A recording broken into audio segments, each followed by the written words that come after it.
Hey friends, welcome to my channel on statistics. In the previous videos, I discussed about data and some terminologies in statistics. In this video, I will tell you how to collect data, what are the various ways of collecting data, what are classification of data, and what about frequency distribution, how we can interact with data. All things we can discuss in this video. Now, see how what is collection of data. We all know that data means collection of information. We know about this collection of information in numerical facts means statistical data. Now see how data will be collected. To study any problem by means of statistical methods, the first is the relevant data are collected means we need to collect always meaningful data, not meaningless. Sometimes the data is to be collected from some research experiments or the primary sampling units means this will be related to types of collection data, primary data, secondary data. We can discuss in next slides. Sometimes the relevant data may exist in a published or unpublished sources. This is secondary data being collected by a private body or by the government agencies or by some research organizations for its own use for supplying popular information. This is total secondary data. We can discuss details in next slides. In making use of such a data is called secondary data. We can discuss is one has to be particularly careful about the definitions of terms and concepts used by the collecting authority and also about the methods of collecting and the reliability of the data means our collecting data should be reliability means consistency. We need better consistency of the data. More often one has to collect data directly from the field of inquiry. This is primary data. The data are then said to be the primary type. The collection of primary data may be done by interviewing a number of persons and filling in a questionnaire relevant to the problem. These all things we can discuss in next slides. Examples in the family income expenditure survey.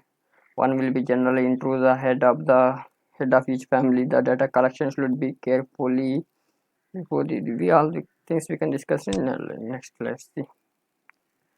Now we can see what are the types of collecting data. Data collection plays a very crucial role in a statistical analysis. We know about this. For statistical analysis, we need better data. In research, there are different methods used to gather information, all of which will be fall into two categories. This is primary data, collection of first-hand information means primary data. As the name suggests, primary data is one which is collected for the first time by the researcher. For example, telephone interview, mailed questionnaires, like this is all coming on a primary data. Examination letter our professor conducting exam for testing IQ tests like this. Secondary data is the data already collected or produced by others means for example we can take research scholars publish some they are submit some papers, some journals. This all are comes from secondary data. My example accidents also. Accidents accidents is best example because we don't ask accident person directly, we can ask some others. So this is accident also best example for secondary data. Now we can see the comparison between primary data and secondary data. What is the meaning?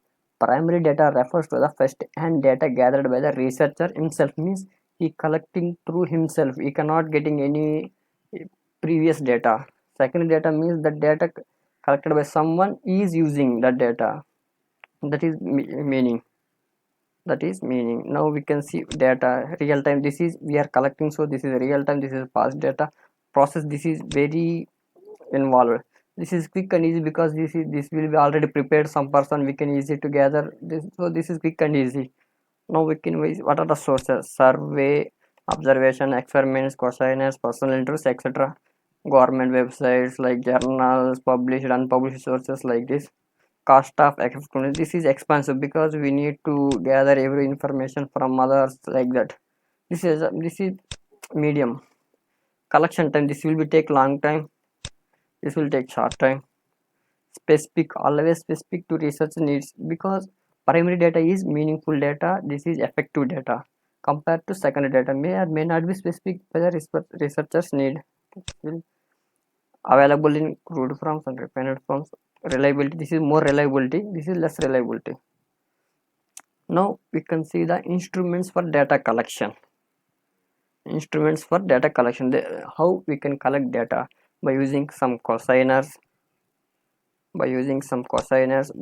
We can conduct some telephone interview or mobile interview, like that, by mails, by interviews. This also comes under the instruments of data collection. Now we can see the details about measurements. There is mainly, what is measurements? Measurements means also one type of variables data. See, there are two types of measurement. One is qualitative, two is quantitative. Now we can see what is qualitative. Qualitative means we cannot possible for measurements, not possible for measuring, not possible for measuring. Quantitative means like numbers, possible. This will best examples are attributes.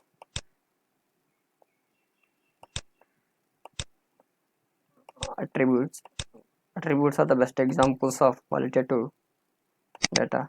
Qual data can be discrete or continuous. In discrete we have again nominal data, ordinal data, interval data, ratio data. We can discuss all things in the next slide. See, nominal data. See, a nominal scale is an unordered set of categories identified only by name. Means here we can see example, your last name, names of and jerseys, social security number, etc. Not technically scale of measurement, since nothing is measured.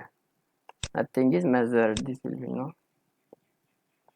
This is nominal data. Nominal measurements only permit you to determine whether two individuals are the same or different, only like this. Labeling or classifying the objects like this. An ordinal scale is an ordered set of categories. Ordinal measures tell you the direction of difference between two individuals, like ranking system. Labels that imply ranks, like place in a rank, military rank, general rank, like this. See, this doesn't say how much more one is other than the other. This is most important. This will be some differences also that you can identify this. Now we can see continuous type. A interval scale is continuous type and ratio scale is continuous type. See, what is the definition for interval scale? An interval scale is an ordered series of equal size categories. Interval measurements identify the direction and magnitude of a differences. The 0 point is located arbitrarily on an interval scale. See, mainly interval scale provides labels that imply exactly how much different one label is than other. This is mine. Now see, example, temperature minus 15 degrees Celsius, 5% more than 10%, like this, lack of 0. This will be all examples you can understand this. Now you can see what is the ratio scale. Is an interval scale where a value of 0 indicates none of the variable. Ratio measurement identify the direction and magnitude of a differences, and allow ratio comparison measurements. These are some examples, height, weight, like this. You can see, we can understand this. If you have any queries, you can contact me. Now see, what is the classification. Now up to now we can see collection of data. Now see how we can classify data.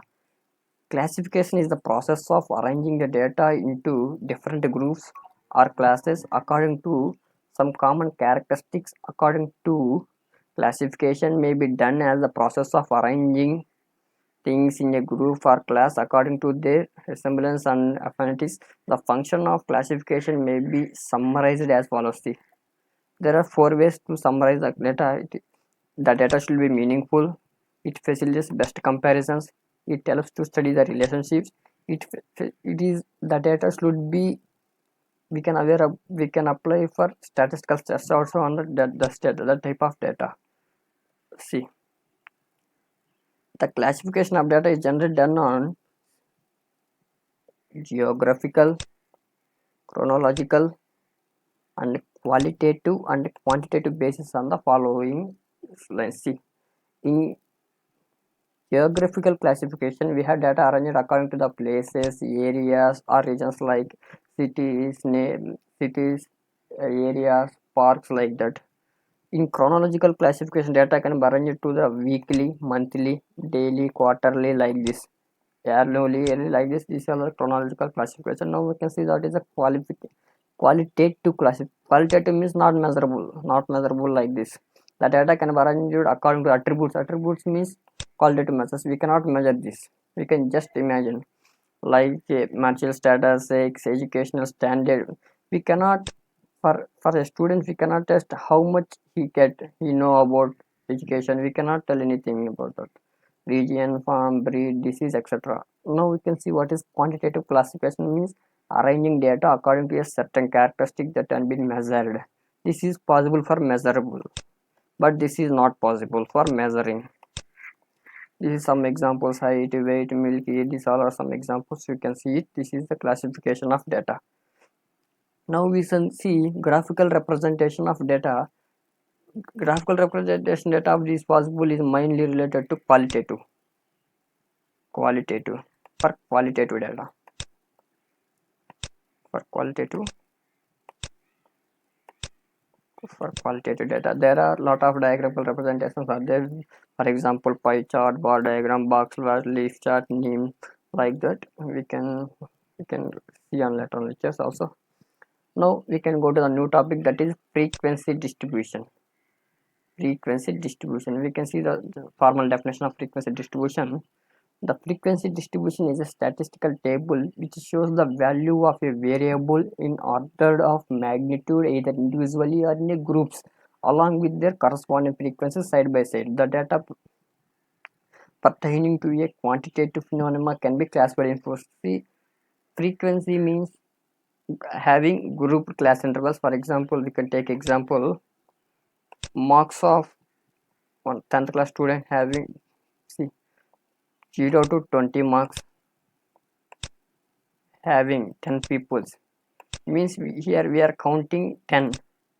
This is 10 is frequency, like the 20 to 40 we have 15 students. Here there are 15 people. See the cross frequency.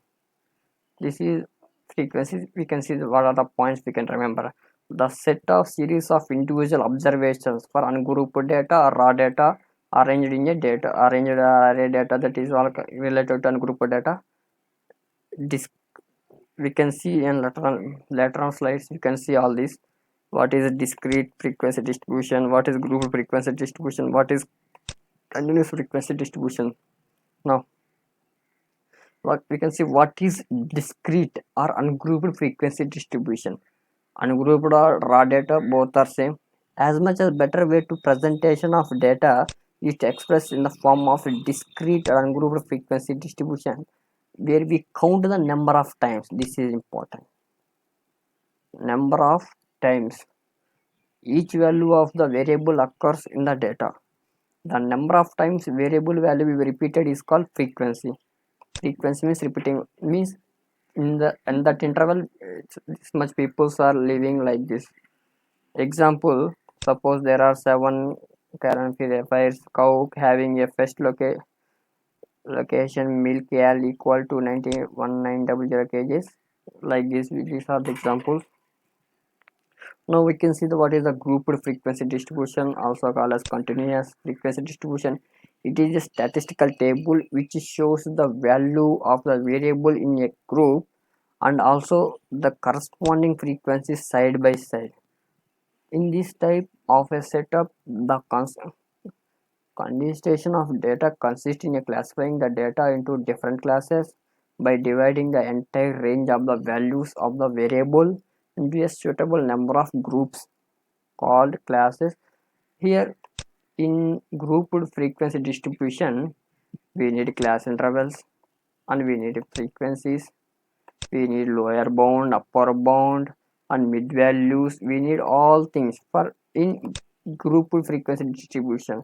This is the total meaning of this para. Now we can see these points we can remember while preparing the frequency distribution. See, the class interval should be uniform, means width of class interval should be uniform, should be equal width. The class interval should be chosen, all the observations should be reflected by the frequency distribution. Class interval should be reflected. This will be continuous and open-end classes, means it will be minus infinity to 0 or 100 to infinity. This is open-end class. So this type of classes also included. The observation corresponding common points between two classes should be always put in higher class. Like these all things we can clear with examples later on lectures. There should be too many or too small number of classes. The number of classes should be never be less than 6 and not more than be 30. This is the like we are taking 0 to 10 like this. We minimum is 6, maximum is 30,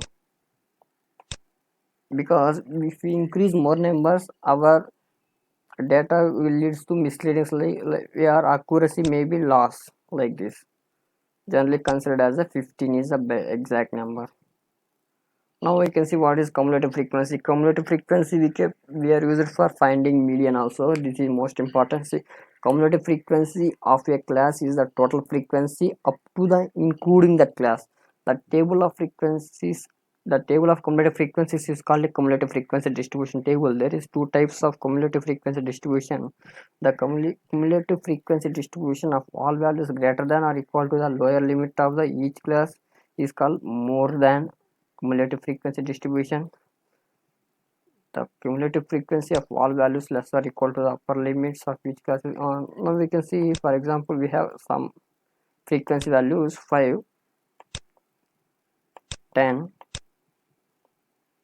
15, 20. Now we need cumulative frequencies. How we can find? First value is 5, second value is add up with both. 10 plus 5 equal to 15, like this. Here we get 30, here we get 50. We can grow from lower to also, no problem. 20, 35, 45, 50, like this. This will be the total observations. This will be the our n, means total frequency values. This will be the total frequency values. Thank you for watching. If you have any queries related to data and frequency, just mail me. Thank you. Please subscribe my videos.